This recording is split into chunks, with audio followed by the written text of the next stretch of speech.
अस्सलाम वालेकुम। स्टारा न्यूज़ में हम आपको खुश आमदीद कहते हैं। नाजरीन, जैसा कि कुछ दिन पहले नाड़ गली वाक़े का आपको बखूबी मालूम है, वहाँ एक वाक़या रोनुमा हुआ जो कि बाबू मोहम्मद हनीफ गवर्नमेंट का मुलाज़म है, उसकी तरफ से कुछ लोगों पे जुल्म हुआ जो कि जिन्होंने हमें अप्रोच किया, तो हमने उस वीडियो को उनकी आवाज़ को अपलोड किया जो कि काफ़ी लोगों तक पहुंची। माशाल्लाह आप लोगों ने उसको बहुत ज़्यादा मोहब्बत दी और सपोर्ट भी किया।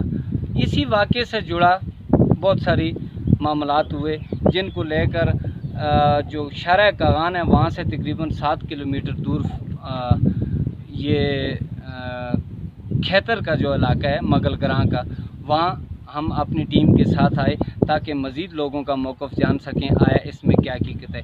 पहली बात मैं आपसे ये क्लियर करना चाहता हूँ कि ये जो मामलात हैं इसमें मुझे कोई बना पार्टी न समझे, क्योंकि मेरा काम है साफ़त और एक साफ़ी होने के नाते मज़लूम की आवाज़ को औकाम बाला तक पहुँचाना मेरा ज़ाती फ़र्ज़ बनता है। दूसरी बात ये है कि ये मामला गवर्नमेंट के जंगल का और यहाँ के मकामी लोगों का है, इसमें स्वार्थी ज़िम्मेदार को भी बीच में न घसीटा जाए। खुदारा अगर कोई ऐसी बात करता है तो वो इलाके के अमन को तबाह करता है। ये बात मैं आपसे पहले क्लियर कर लूँ।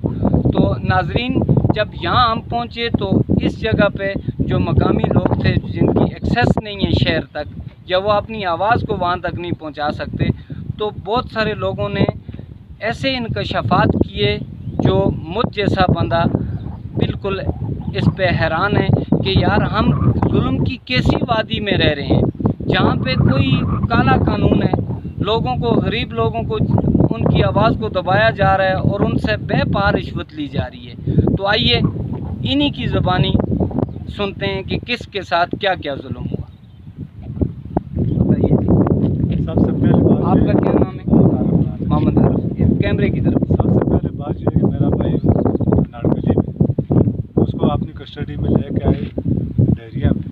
डेरिया जब पहुंचा तो हम लोगों को पता चला कि बाबू साहब लेके आ गए, बाबू हनीफ जी। जब हम दो भाई यहाँ से पहुँचे वहाँ तो रात 10 बजे का टाइम था। 10 बजे के बाद उनको हमने बोला कि भाई हमारा घर करीब है, इस भाई को छोड़ दें, रात को घर चला जाए और सुबह हम वापसी आपको दे दें। उन्होंने बोला, बाबू हनीफ साहब ने बोला कि भाई ये मेरी कस्टडी में, इसको हम नहीं छोड़ सकते, लिहाजा आप 20,000 रुपये इधर रखो तो ले जाओ। अच्छा। हमारे पास 20,000 रुपया कहाँ से आया? एक तो कोरोना के हमारे लोग हैं, दूसरा घर में खर्चा नहीं है, 20,000 रुपये किधर से दें? करते करते रात को 1 बज गया। 1 बजे मैंने यहाँ पे ढेर 5-6 बंदे थे उनके सामने, बाबू हनीफ को 6,000 रुपया दिया। 6,000 रुपया दे के मैं वापसी आ गया। उसकी आपको कोई रसीद थी? कुछ भी नहीं, कोई रसीद नहीं। यानी हम इसको ये कह सकते हैं कि वो रिश्वत थी? रिश्वत। अच्छा, रिश्वत थी। ठीक है। पहले 20,000।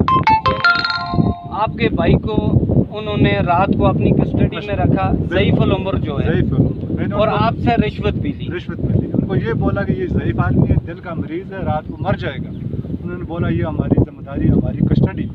ठीक है। अच्छा, आप बताइएगा भाई, आपके सामने क्या हुआ? हमारे सामने यही हुआ जो हमारे ग्राम में गया, वो उन लोगों ने मरम्मत किए थे अपने घरों की, तो उनसे वो पैसे लेके थे। यानी वो सीधा घर जो आपका गिर रहा था आपने उसको ठीक किया? हाँ, उसको ठीक किया। बस ठीक किया। ठीक कोई किया। जंगल से लकड़ नहीं लाई, कोई दरख्त नहीं काटा, कुछ भी नहीं काटा, सिर्फ उस वही पुरानी जो लकड़ी थी वही मरम्मत की, उसकी वही घर तामीर किया, उसके ऊपर मट्टी डाली। तो उसके मद में आपसे क्या लिया? उसके बाद वो हमारे चचे भाई से लिया 3,000 रुपया लिया। अच्छा। एक से भी लिया और दूसरी से भी लिया। उसकी रसीद दी आपको? कुछ भी नहीं दी। कुछ भी नहीं कुछ भी नहीं दी। दी। ठीक है। अच्छा, आप बताइएगा जी। यही बात है जो भाई ने की है सबके साथ। यानी आपके साथ जुल्म होता है? जुल्म होता है। आप- यही बात है। अच्छा, यही बात है जी, जुल्म। अच्छा। यही बात है, ये सिर्फ साथ वो जुल्म होता है और क्या है? जुल्म कर रहे हैं।